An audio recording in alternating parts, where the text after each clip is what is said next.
In June 2018, a children's soccer team in Thailand went on a field trip into a local cave and got stranded by a flash flood, making news around the world. It took a team of elite cave rescue divers led by British cave diver Rick Stanton more than a week to find the kids because they were huddled up in a dry spot 4 kilometers from the entrance. That's 2.5 miles. Separated from the outside world by huge, long, flooded sections requiring scuba gear to traverse. How many of you? 13. Brilliant. Because the waters were not likely to recede for months, the rescue team would have to find a way to get the boys, aged 11 to 16, and their coach out of the cave using scuba gear. But most of the kids couldn't even swim, never mind use scuba gear. Rick Stanton has joined us at the Dive Talk meetup in Roatan and volunteered to lead a reenactment of how the rescue dives were conducted. And Woody has bravely volunteered to be rescued. So what they're doing, they are binding Woody up the way the kids in the Thai rescue were bound up so that they could be brought out of the cave. And we're going to see how hard that was because they're setting up in the pool like an obstacle course with line, and someone's going to have to take Woody blindfolded around the pool like as if he's, completely passed out and unconscious, and he's going to be a floppy weight. Rick, would you be willing to explain what we're doing right now? We are doing a Thai cave rescue reenactment, and Woody is a 12-year-old boy who's been trapped in a cave for 2 weeks, and we're going to drag him out. I've been accused of that. In exactly the same method.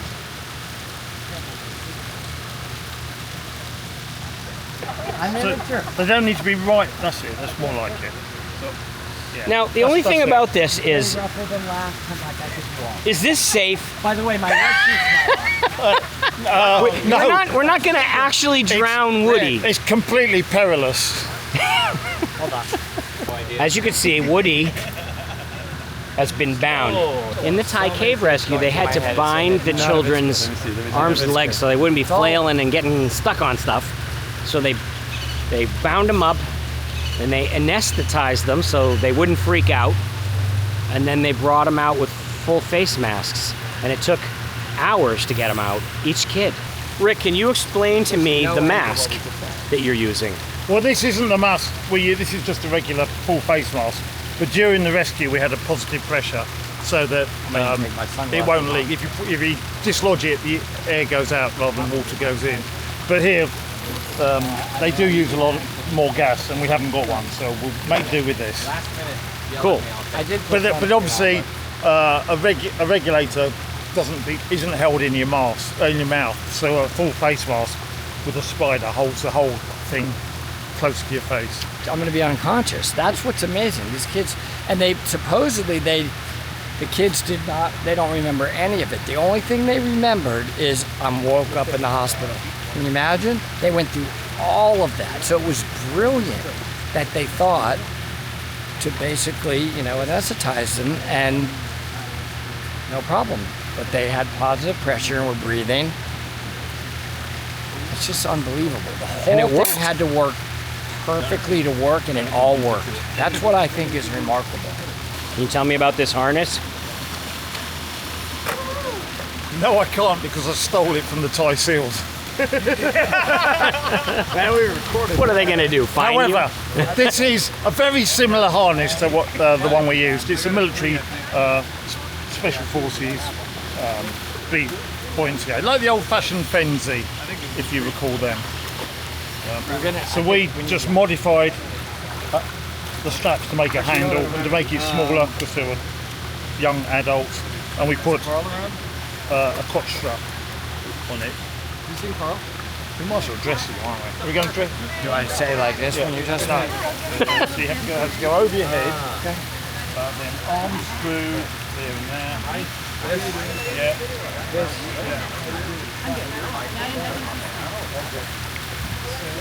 You didn't say I couldn't drink. I'm getting. So now we're putting the dive harness on. Look at this setup they had to make. Like this, what's amazing is like this, there's not like a kit for rescuing children out of a sump that's flooded. There's not a kit. They made this, this is the kit. They had to figure it out. It's a lot- They had to figure it A out. lifetime of adaptation with cable ties and bungee. But you had to You know had to figure it out with what you had available. Exactly. That is remarkable. Now there's a kid. I just think the kid was sitting there knowing this was happening to him, but kind of with the Xanax out of it, but I'm sure the Well, kid get 'em, knew. man. They've been in the cave for 2 weeks. They want out. They want out, but he knew they knew they were going to go underwater and that there's going to be some process underwater. We put the cylinder on their front because it acted like a keel of a ship. It weighted them down, kept them face down, protected them if you put them in the silt, and we might have to change cylinders. So we simply put the bungee over the neck, around the cylinder, and that was it.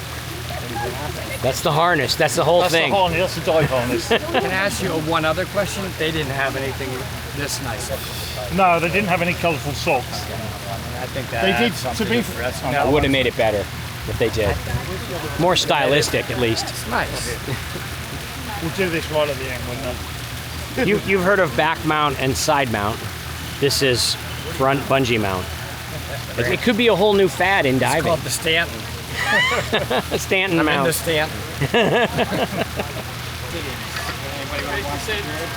Enjoy your company from here. You might have to kneel down. And this thing. That was brilliant. That in itself was brilliant. So we're gonna say we get Gus Gonzalez, the number one cave diver in the world. Let's get some leg.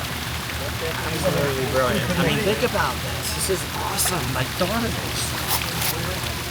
Get another one. Well, It makes it's supposed to be total heavy. sense now that you see it, but Woody, you're a good sport to go along with this. I don't know why I'm really enjoying it. You going for it? But I thought I would be sitting on somebody's lap. Henry, you want to be Harry? You want to be Harry? Get in the water. I'm sitting on your lap, which I know you've been waiting for. Don't act like you haven't. Finally, it's time. It's time. Seriously, I was unconscious, and they were literally just like this. Are they smiling? I'm going to shut him up now.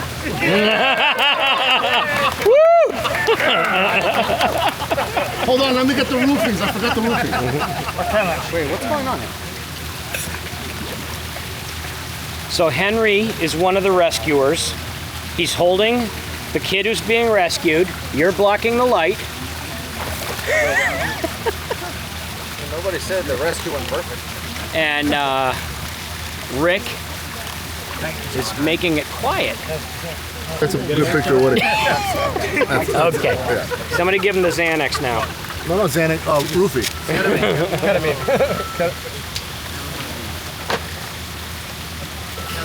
All right.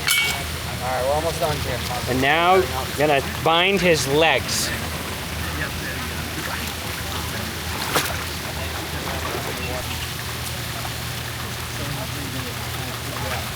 And that is a float to keep his legs up.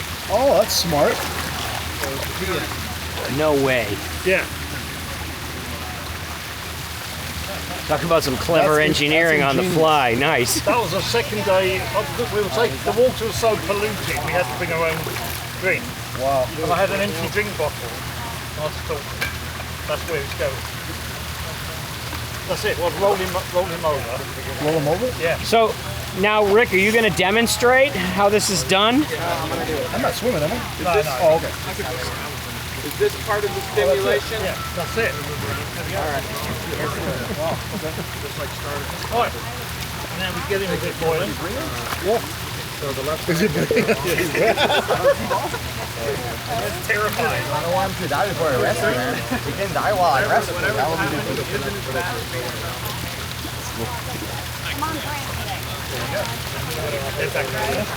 I'll put him back on my lap. Might be a bit much here. How you doing? Woody, do you have any last words of encouragement?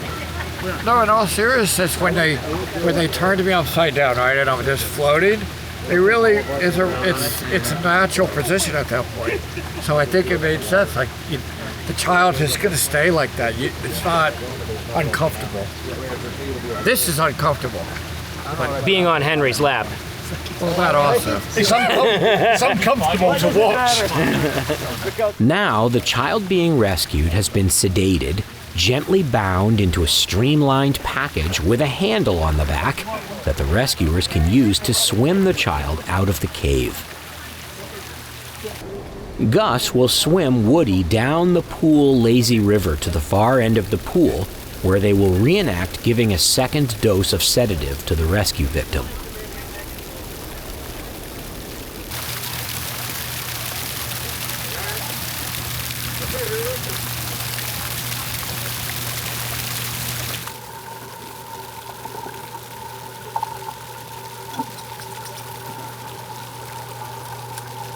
As Gus sets out to rescue Woody, there's a twist to this reenactment.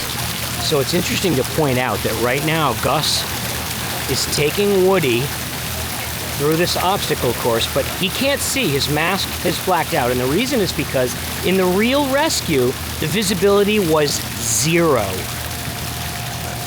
So he has to have 0. So we blacked out his mask, and oh, I hope he doesn't just hit us in the head.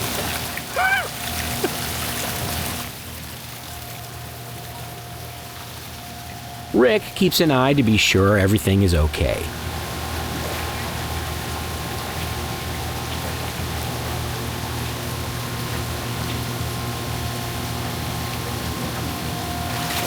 Seems like he's doing pretty well. It's actually much easier than you'd imagine. He hasn't knocked his skull into anything yet. So you can see he's swimming at a good pace. Oh, there goes his head right into the side.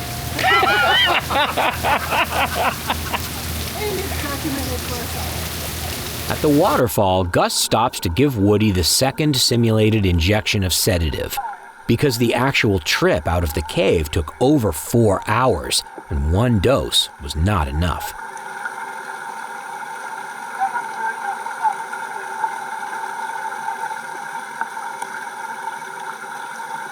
Then it's back underwater for the second half of the journey.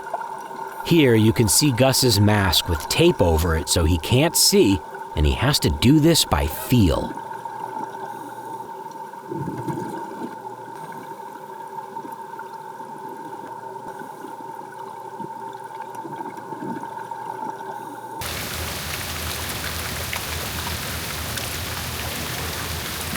Todd's getting the underwater shot here.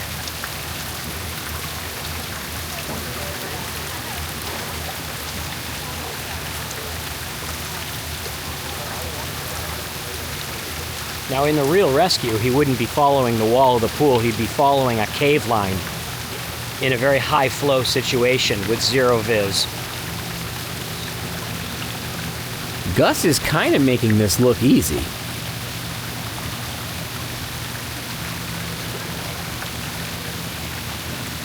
You see how his feet are lifting up? Yeah. Without that 1 litre or half a litre bottle, they'll sink and the toes will drag on the ground.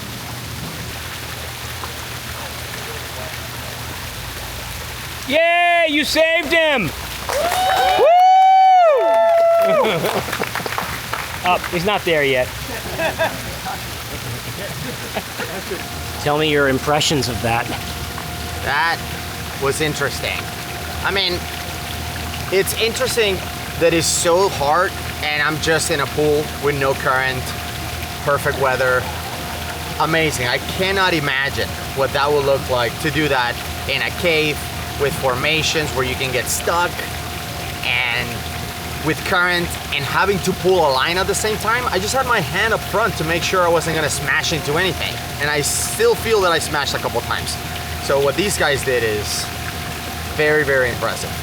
It was interesting because of the position that they thought of to put him in, which is the tank down right down the middle of the body. You're actually, you feel like you're in a diver's position and you're just gliding.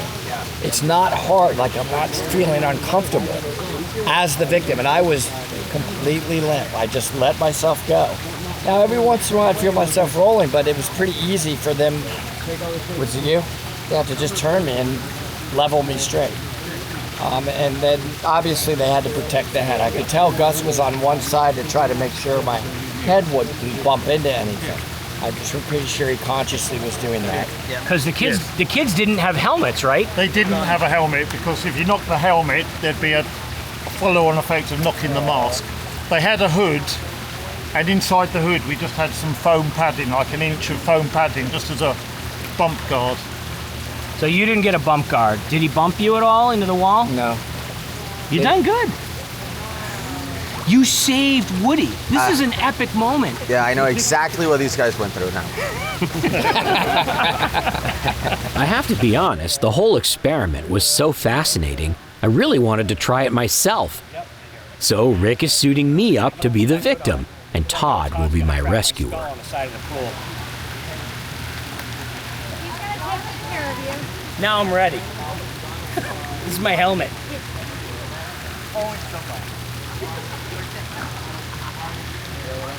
I don't know about this, Rick. Trust me, it works. The only thing that gives me comfort is that the whole thing is being supervised by Rick Stanton himself.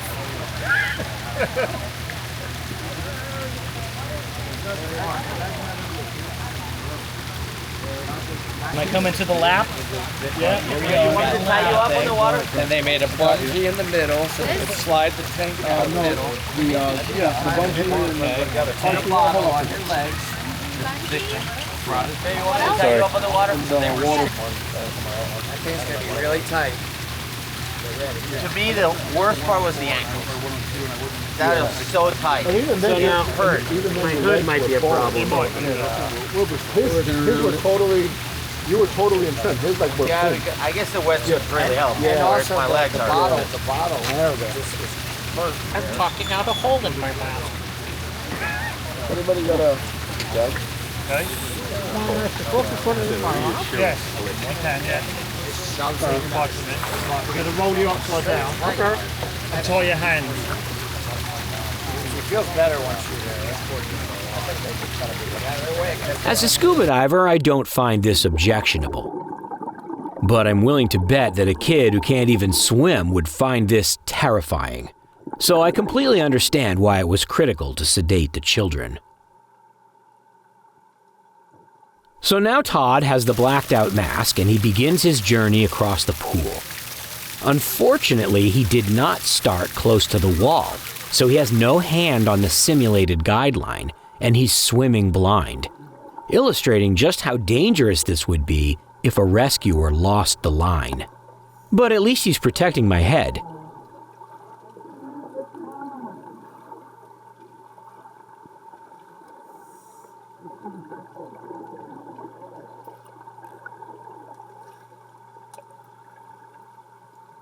The course we're supposed to take starts in the shallow end, goes up the right side lazy river, around the back where I get another dose of sedative, and then continues back on the left side, ending up in the shallow end where we started.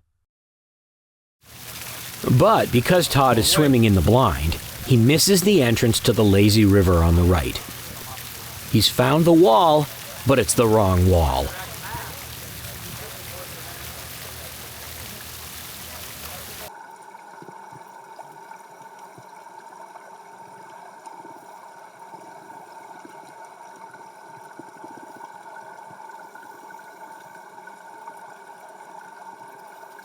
Todd is really confused when he hits the steps, but he's trying to work the problem and figure it out without looking.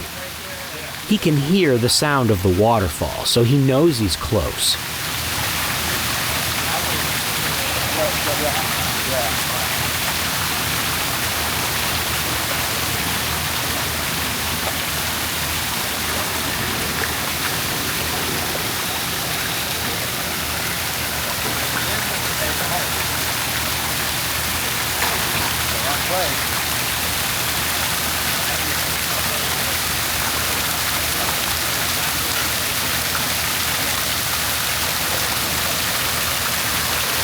Once he gets to the waterfall, Rick explains what went wrong.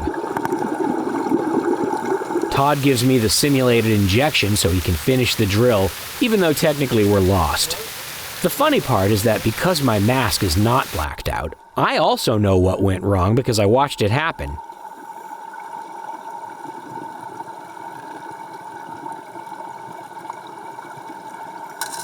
Now that Todd knows where he is, he makes very good time on the way back. Henry and Gus are doing a great job filming this for us. Good job, camera team B.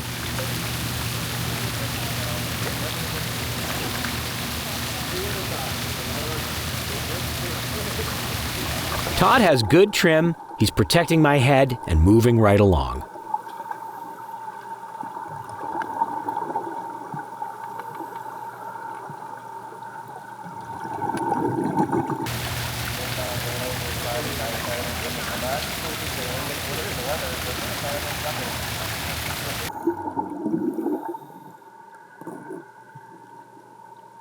Back in the shallow end, the jury is out on whether I was saved or not, since we got lost. But it was actually a really good lesson on how important that guideline is when you get into zero visibility. A really great and educational episode. Thank you, Rick.